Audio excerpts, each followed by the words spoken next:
SA06. Bienvenidos al Seminario Reina Valera. Yo soy Gilberto Aves, rector del Seminario Abierto, y esta es la lección número 6 de la materia Sinopsis del Antiguo Testamento, cuyo tema es Josué, guía de la victoria. Pedimos la bendición de Dios sobre el estudio de su palabra. Empecemos. Josué, guía de la victoria. Por Ray C. Stedman. El libro de Josué, cuyo nombre significa Dios es salvación, está lleno de lecciones prácticas, de conceptos que son un desafío y que nos ayudan a entender los principios de una vida guiada por el Espíritu. La clave del libro lo encontramos en el Nuevo Testamento. Estas cosas están escritas para nuestra instrucción, para nosotros sobre quienes ha llegado el fin de las edades. 1 Corintios 10, 11.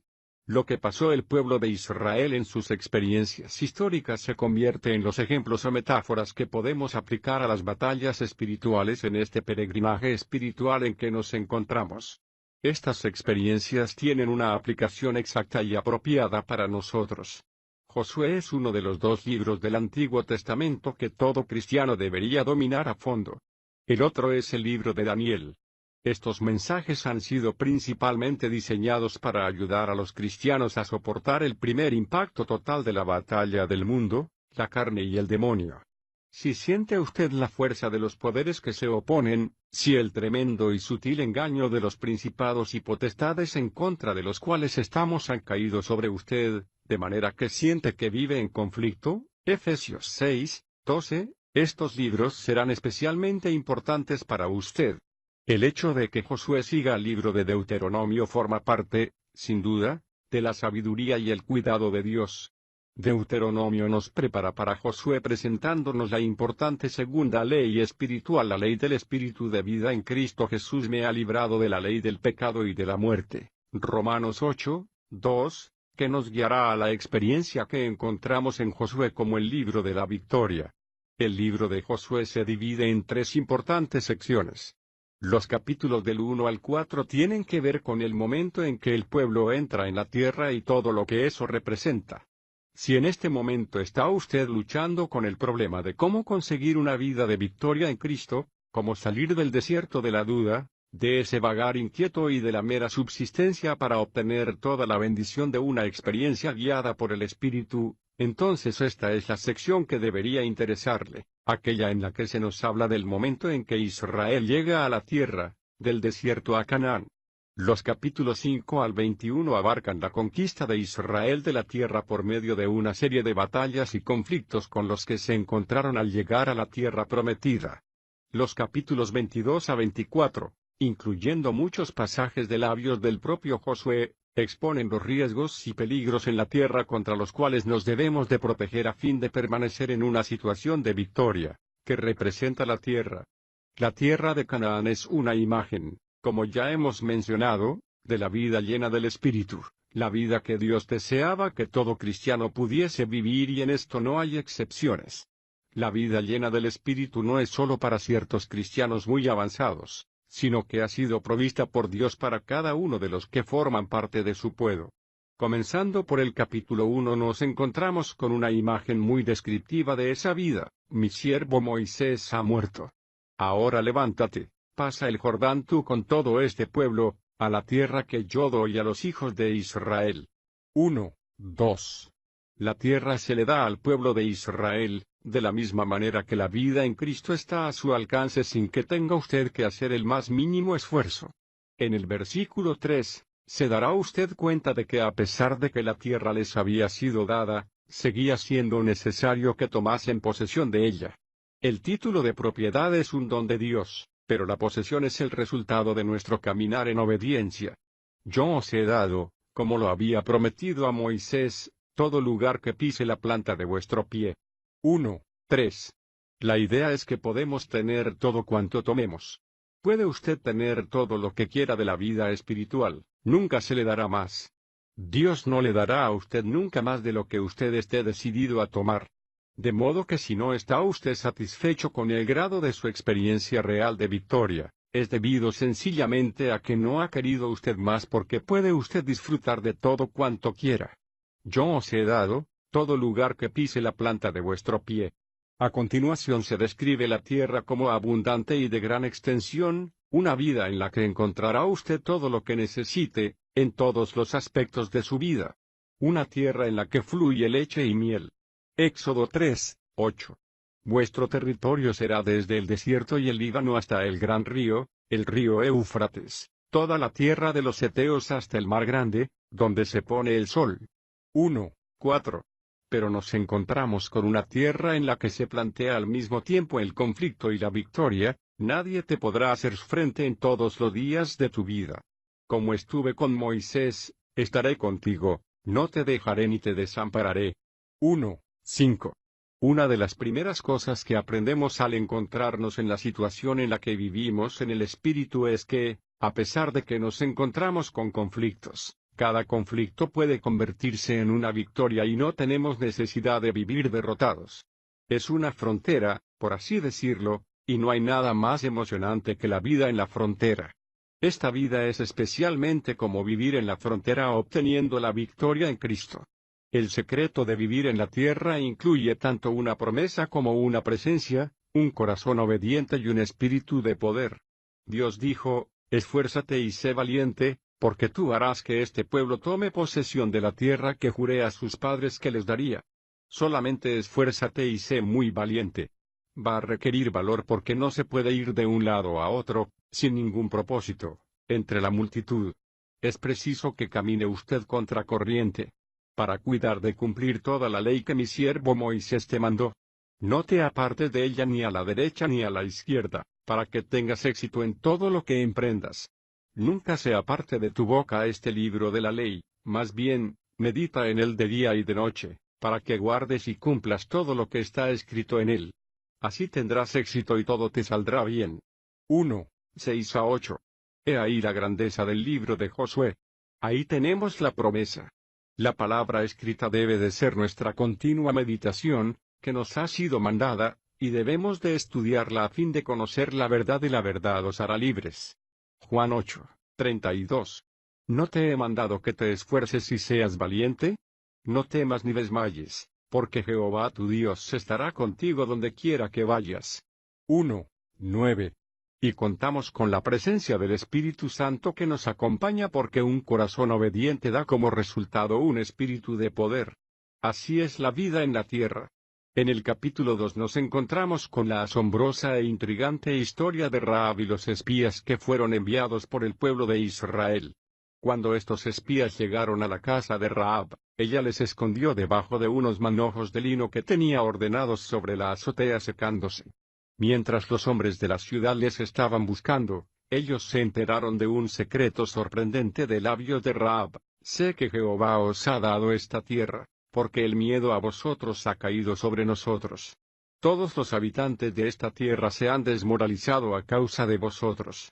Porque hemos oído que Jehová hizo que las aguas del Mar Rojo se secaran delante de vosotros cuando salisteis de Egipto, y lo que habéis hecho a los dos reyes de los amorreos al otro lado del Jordán, a Sejón y a Og, a los cuales habéis destruido por completo. Al oír esto, nuestro corazón desfalleció. No ha quedado más aliento en ninguno a causa de vosotros, porque Jehová vuestro Dios es Dios arriba en los cielos y abajo en la tierra. 2, 9 a 11. ¿Cuánto tiempo antes de que entrasen los espías en esta ciudad habían tenido lugar estos acontecimientos? 40 años. En otras palabras, durante 40 años los habitantes de Jericó habían sido un enemigo derrotado y sus corazones habían estado desfallecidos, quedando derrotados mucho antes de que los ejércitos ni siquiera se les acercasen. Israel podría haber entrado en cualquier momento y se pudo haber apoderado de la tierra. ¿Cuánto tiempo lleva usted esperando para entrar y librarse de un enemigo derrotado en su vida? A continuación leemos acerca de los espías. Caminando ellos, llegaron a la región montañosa y estuvieron allí 3 días, hasta que los perseguían regresaron. Quienes los perseguían los buscaron por todo el camino, pero no los hallaron. Después los 2 hombres se volvieron, descendieron de la región montañosa y cruzaron el Jordán. Fueron a Josué hijo de Nun y le contaron todas las cosas que les habían acontecido. Ellos dijeron a Josué: Jehová ha entregado toda la tierra en nuestras manos.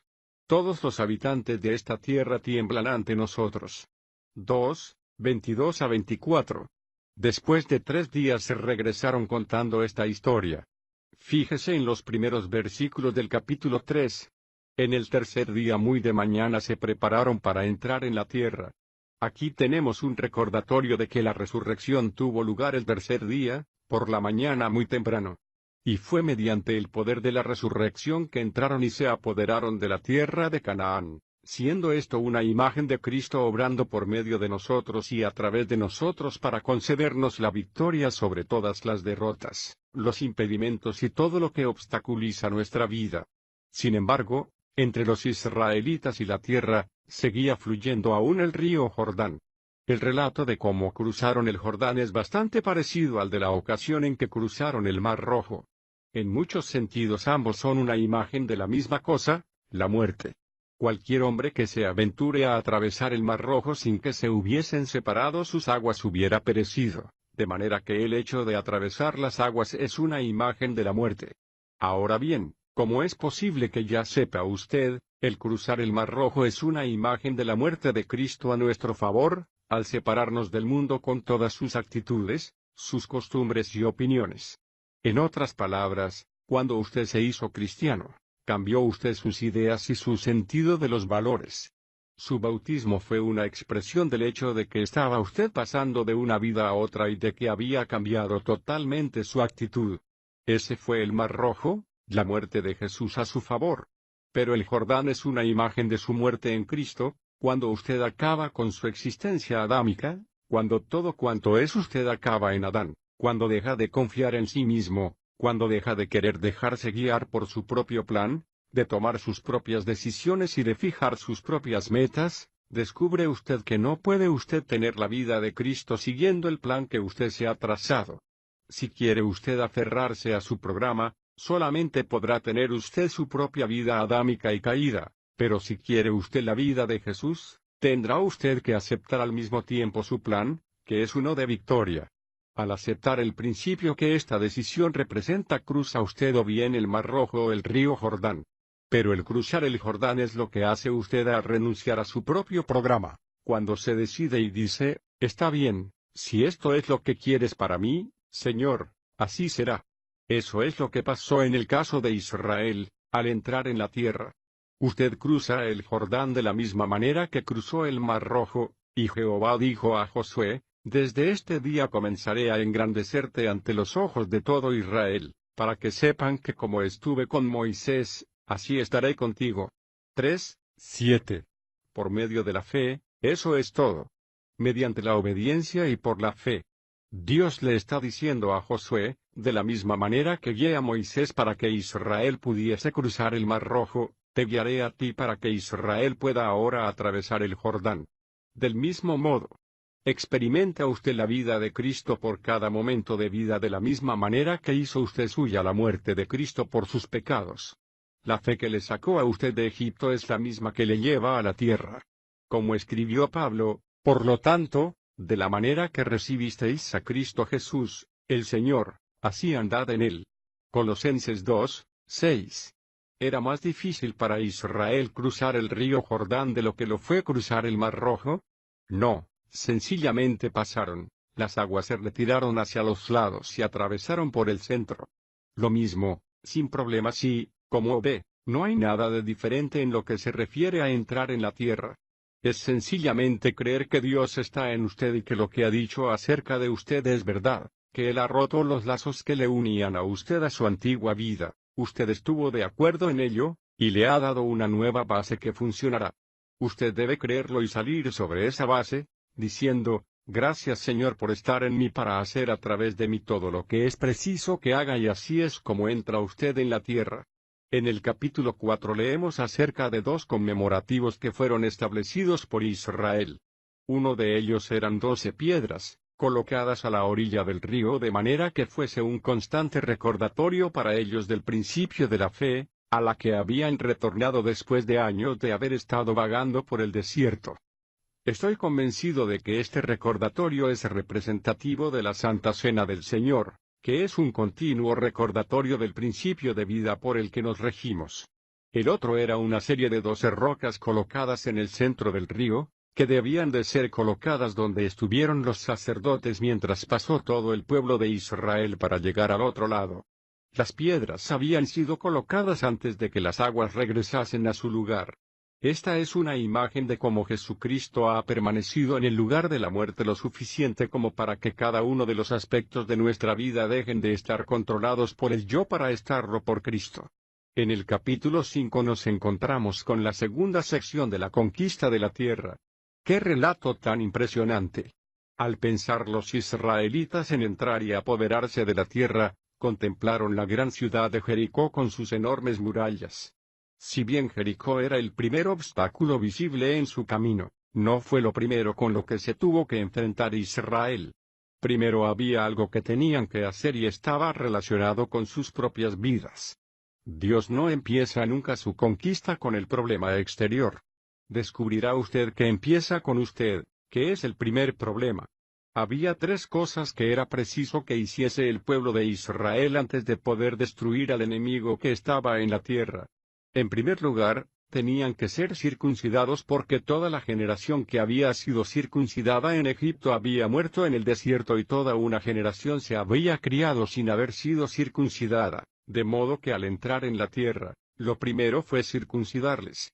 Como sabemos, por lo que nos dice el Nuevo Testamento, la circuncisión es una imagen de un corazón entregado, es decir, un corazón que ha dejado de confiar en la carne, que se ha separado.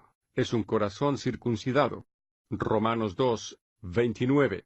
La segunda cosa que necesitaban hacer era celebrar la Pascua por primera vez desde que habían dejado atrás el desierto. La Pascua es un recordatorio de la noche en que el Señor y el ángel de la muerte pasaron sobre las casas de los israelitas en Egipto, porque estaban protegidos por la sangre del Cordero. Además es una imagen del corazón agradecido, que recuerda el día de su liberación cuando Cristo se convirtió en el sacrificio de la Pascua por nosotros. Después de la celebración de la Pascua les fue dado un nuevo alimento. El maná que les había sustentado en el desierto dejó de aparecer el día en que entraron en la tierra y comenzaron a alimentarse de comida satisfactoria, como es el maíz de la tierra. Por lo que he podido descubrir, lo que más se parece en la actualidad al maná es el cornflakes. ¿Cómo le gustaría a usted tener que alimentarse de cornflakes todos los días a la hora del desayuno, de la comida y de la cena durante 40 años? Ellos estaban muy hartos del cornflakes cuando llegaron a la tierra de Canaán. Y de hecho, la intención original no fue que lo estuviesen comiendo durante 40 años.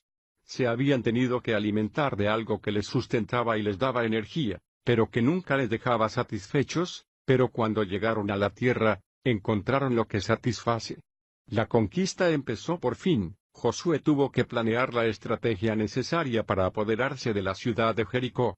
Imagino que debió de sentirse muy perplejo y confuso. ¿Cómo se las iba a arreglar para apoderarse de aquella enorme ciudad amurallada con ese ejército de personas que no habían sido nunca entrenadas para la batalla? Al contemplar la ciudad bajo la luz de la luna, vio a un hombre con su espada desenvainada y le preguntó, ¿eres de los nuestros o de nuestros enemigos? Él le respondió, no, yo soy el jefe del ejército de Jehová, que ha venido ahora. Josué 5, 14. Es decir, no he venido para ponerme de parte de nadie, pero sí he venido para hacerme con el control. ¿No es tu labor el planear la estrategia de la batalla? Esa es mi tarea. He puesto la ciudad de Jericó en tus manos. Entonces este hombre le presentó a Josué el plan de batalla más asombroso que jamás se ha trazado.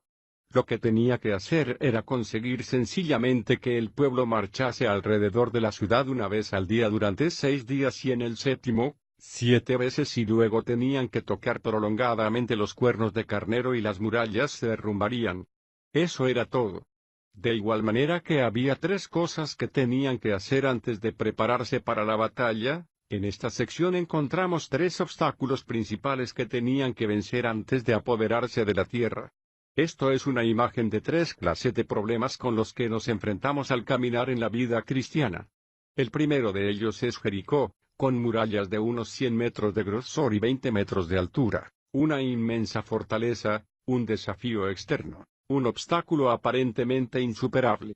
Todo ello representa los problemas, que con más frecuencia empiezan al principio de nuestra experiencia al andar en el espíritu, cuando nos enfrentamos con algo que durante años nos ha dejado desconcertados y se ha burlado de nosotros. Tal vez sea una costumbre o vicio que hemos tenido durante mucho tiempo y que nunca hemos podido vencer. Posiblemente sea alguna circunstancia que vivimos, que es una constante amenaza para nuestra vida espiritual y nada de lo que hagamos parece cambiarla. Puede que sea alguna situación en la que nos encontramos, alguien con quien tenemos que trabajar o algún problema que a nosotros nos parece insuperable. Hay algo realmente sorprendente acerca de esta clase de problema. Cuando seguimos la estrategia esbozada aquí, sencillamente caminar alrededor de ellos, exhibiendo el arca de Dios, la presencia de Dios, mientras gritamos y tocamos las trompetas como señal de triunfo, las murallas se derrumban.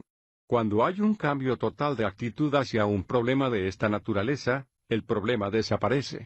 El problema no es el obstáculo invisible, sino la actitud que tenemos sobre él, y tan pronto como cambia nuestra actitud, el problema desaparece.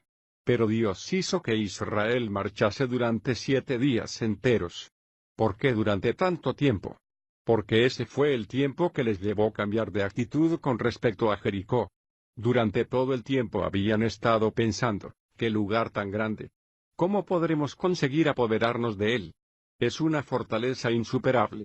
Día tras día, mientras marchaban alrededor de aquella ciudad, tuvieron tiempo de pensar que Dios estaba entre ellos, en el poder que había manifestado y en lo que él podía hacer. La actitud de ellos fue cambiando gradualmente, de modo que al 7º día gritaron triunfantes y las murallas se derrumbaron. El momento en que obedecieron no resultó nada difícil. El segundo obstáculo con el que se encontraron en su camino fue la pequeña ciudad de Ai. Pero primero tenemos la historia del pecado cometido por Acán, que codiciaba algo que estaba prohibido. Se apoderó de ello y lo escondió, y cuando fueron en contra de Ai, Israel fue completamente derrotado. Josué cayó sobre su rostro ante el Señor y dijo: «¡Ay, Señor Jehová! ¿Por qué hicisteis esto?» Josué 7:7. Dios le respondió: «Josué, deja de inclinarte y no me vengas ahora con oraciones. ¿Hay pecado en el campamento? Ve y descúbrelo». Finalmente, después de haber buscado en todas las filas de Israel, llegaron hasta Acán y su familia, y éste confesó. Por lo tanto, Ai es una preciosa imagen para nosotros de esos problemas interiores que surgen por causa de nuestras propias lujurias y ante aquello que Dios dice que no podemos y no debemos tener. Representamos el papel de hipócritas y luego descubrimos que somos presa de cada fuerza malvada que aparece en nuestro camino y no tenemos el poder para soportarlo. Experimentamos el fracaso y la derrota igual que le sucedió a Israel, pero el momento en que confesaron el pecado, fueron hasta ahí y dejó de ser un problema. Fue una batalla, pero no un problema. Por medio de ello, obtuvieron la victoria sobre el problema de la carne. Las dos batallas de Gabaón y Bet-Jorón comprenden la tercera imagen de los ataques especiales de Satanás sobre el creyente. Gabaón es la historia de un engaño. Los gabaonitas se pusieron vestiduras viejas, cogieron pan seco y mohoso y odres de vino viejo y cabalgaron sobre asnos costales viejos para encontrarse con Josué. Josué 9:3. Cuando Josué se los encontró les preguntó: «¿De dónde sois?». «Bueno», le contestaron, «somos de un país lejano.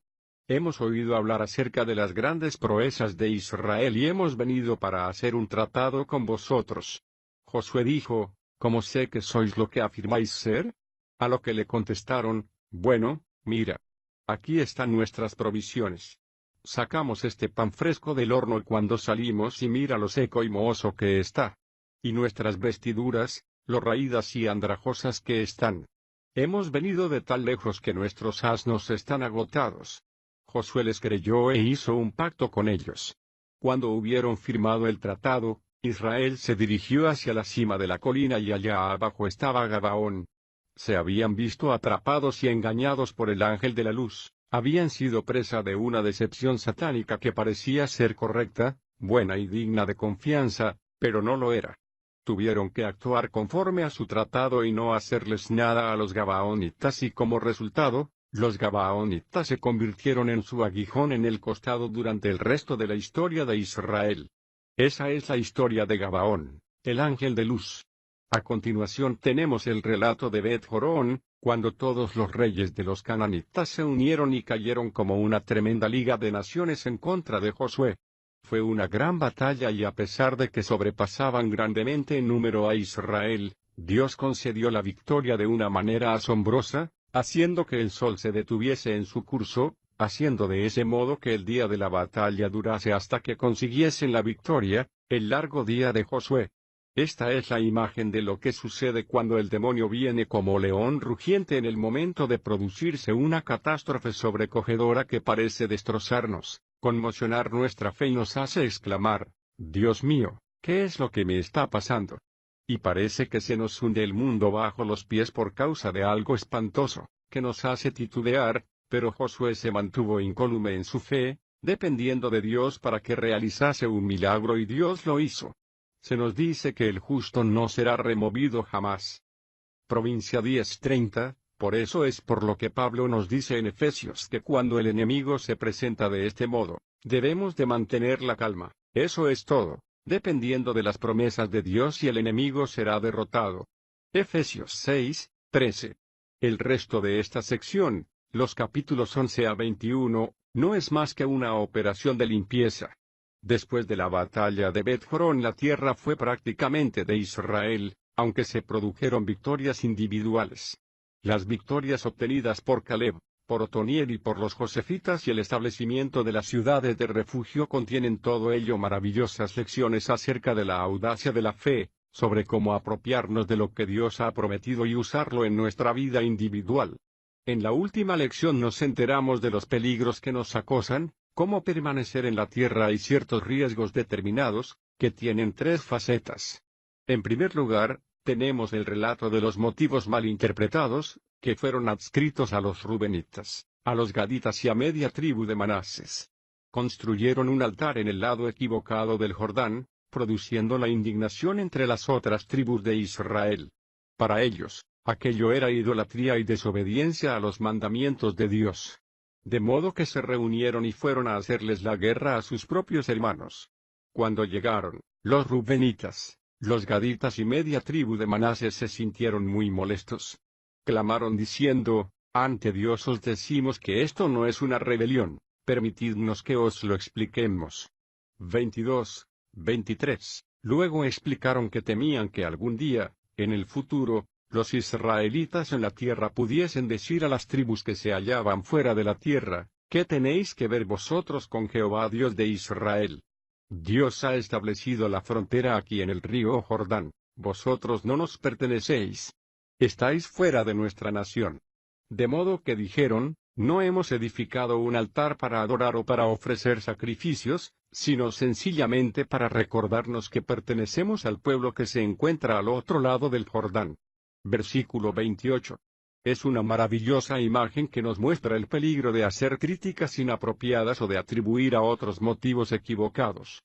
Si hay algo que puede alejarnos de la victoria, es vernos involucrados en una controversia por motivos que no hemos entendido bien. El segundo peligro es una obediencia incompleta.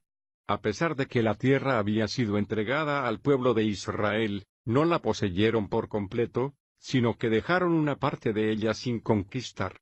Como les había advertido Josué al pueblo, al aproximarse el fin de su vida, la parte del pueblo que no habían conquistado y a los que se les había permitido permanecer con vida habría de convertirse en un constante problema para ellos durante el resto de su historia. 23:12 y 13. Por fin Josué se presentó ante el pueblo con un importante mensaje, desafiándoles a que caminasen ante el Señor su Dios diciendo, escogeos hoy a quién sirváis. 24:15. Está diciendo, ¿creéis que podéis seguir manteniendo una postura neutral entre seguir al demonio y seguir al Señor, pero no lo podéis hacer? Es exactamente lo que dijo Jesús, no se puede servir a dos señores. Mateo 6:24. Es preciso servir o a Dios o a Satanás. No se puede servir a los dos y no es posible adoptar una postura intermedia. Esta es la respuesta de Israel. Entonces el pueblo respondió diciendo, lejos esté de nosotros el abandonar a Jehová para servir a otros dioses. Porque Jehová, nuestro Dios, Es el que nos sacó a nosotros y a nuestros padres de la tierra de Egipto, de la casa de esclavitud. Delante de nuestros ojos Él ha hecho estas grandes señales, y nos ha guardado en todo el camino por donde hemos andado y en todos los pueblos por los cuales hemos pasado. Jehová ha arrojado de delante de nosotros a todos los pueblos, y a los amorreos que habitaban en el país. Nosotros también serviremos a Jehová, porque Él es nuestro Dios. ¡Qué palabras tan valientes! Entonces Josué le dijo al pueblo: no podéis servir a Jehová. 19. No podéis hacerlo. El gran peligro en todo lo relacionado con la fe cristiana es la falsa confianza. Puede usted decir: pues yo puedo hacer lo que Dios quiere. Cuento con lo que se requiere porque, después de todo, conozco las Escrituras. Me he criado en la iglesia apropiada y, sin duda, puedo andar en fidelidad y honestidad delante de Dios. No me habléis de apostasía, de derrota, de que me haya enfriado espiritualmente. Puedo servir al Señor. Josué dijo: sin embargo, no podéis servir a Dios. La gran lección de la vida espiritual es que no tiene usted la fortaleza en sí mismo como para mantenerse firme, por mucho tiempo que lleve caminando ante Dios. No puede usted tener ni un momento de fortaleza para arreglársela solo porque su fortaleza se basa en la debilidad y en su sentido de dependencia. Su sentido de su constante necesidad de la fortaleza de Dios es la única cosa que le puede hacer que se mantenga usted firme. Josué, que era un anciano muy sabio, dijo: no podéis servir a Jehová, porque Él es un Dios santo y un Dios celoso. Él no soportará vuestros libros del Antiguo Testamento que todo cristiano debería dominar a fondo. El otro es el libro de Daniel. Estos mensajes han sido principalmente diseñados para ayudar a los cristianos a soportar el primer impacto total de la batalla del mundo, la carne y el demonio. Si siente usted la fuerza de los poderes que se oponen, si el tremendo y sutil engaño de los principados y potestades en contra de los cuales estamos han caído sobre usted, de manera que siente que vive en conflicto, Efesios 6:12, estos libros serán especialmente importantes para usted. El hecho de que Josué siga el libro de Deuteronomio forma parte, sin duda, de la sabiduría y el cuidado de Dios. Deuteronomio nos prepara para Josué presentándonos la importante segunda ley espiritual, la ley del Espíritu de vida en Cristo Jesús me ha librado de la ley del pecado y de la muerte. Romanos 8:2, que nos guiará a la experiencia que encontramos en Josué como el libro de la victoria. El libro de Josué se divide en tres importantes secciones. Los capítulos del 1 al 4 tienen que ver con el momento en que el pueblo entra en la tierra y todo lo que es que forman parte de su pueblo. Comenzando por el capítulo 1 nos encontramos con una imagen muy descriptiva de esa vida: mi siervo Moisés ha muerto. Ahora levántate, pasa el Jordán tú con todo este pueblo, a la tierra que yo doy a los hijos de Israel. 1:2. La tierra se le da al pueblo de Israel, de la misma manera que la vida en Cristo está a su alcance sin que tenga usted que hacer el más mínimo esfuerzo. En el versículo 3, se dará usted cuenta de que a pesar de que la tierra les había sido dada, seguía siendo necesario que tomasen posesión de ella. El título de propiedad es un don de Dios, pero la posesión es el resultado de nuestro caminar en obediencia. Yo os he dado, como lo había prometido a Moisés, todo lugar que pise la planta de vuestro pie. 1:3. La idea es que podemos tener todo cuanto tomemos. Puede usted tener todo lo que quiera de la vida espiritual, nunca se le dará más. Dios no le dará a usted nunca más de lo que usted esté decidido a tomar. De modo que si no está usted satisfecho con el grado de su experiencia real de victoria, es debido sencillamente a que no ha querido usted más porque puede usted disfrutar de todo cuanto quiera. Yo os he dado todo lugar que pise la planta de vuestro pie. A continuación se describe la tierra como abundante y de gran extensión, una vida en la que encontrará usted todo lo que necesite, en todos los aspectos de su vida. Una tierra en la que fluye leche y miel. Éxodo 3:8. Vuestro territorio será desde el desierto y el Líbano hasta el gran río, el río Éufrates, toda la tierra de los heteos hasta el mar grande, donde se pone el sol. 1:4. Pero nos encontramos con una tierra en la que se plantea al mismo tiempo el conflicto y la victoria. Nadie te podrá hacer frente en todos los días de tu vida. como estuve con Moisés, estaré contigo, no te dejaré ni te desampararé. 1:5. Una de las primeras cosas que aprendemos al encontrarnos en la situación en la que vivimos en el Espíritu es que, a pesar de que nos encontramos con conflictos, cada conflicto puede convertirse en una victoria y no tenemos necesidad de vivir derrotados. Es una frontera, por así decirlo. SA 06. Bienvenidos al Seminario Reina Valera. Yo soy Gilberto Aves, rector del Seminario Abierto, y esta es la lección número 6 de la materia Sinopsis del Antiguo Testamento, cuyo tema es Josué, guía de la victoria. Pedimos la bendición de Dios sobre el estudio de su palabra. Empecemos. Josué, guía de la victoria. Por Ray C. Stedman. El libro de Josué, cuyo nombre significa Dios es salvación, está lleno de lecciones prácticas, de conceptos que son un desafío y que nos ayudan a entender los principios de una vida guiada por el Espíritu. La clave del libro lo encontramos en el Nuevo Testamento. Estas cosas están escritas para nuestra instrucción, para nosotros sobre quienes ha llegado el fin de las edades. 1 Corintios 10:11. Lo que pasó el pueblo de Israel en sus experiencias históricas se convierte en los ejemplos o metáforas que podemos aplicar a las batallas espirituales en este peregrinaje espiritual en que nos encontramos. Estas experiencias tienen una aplicación exacta y apropiada para nosotros. Josué es uno de los dos y eso representa.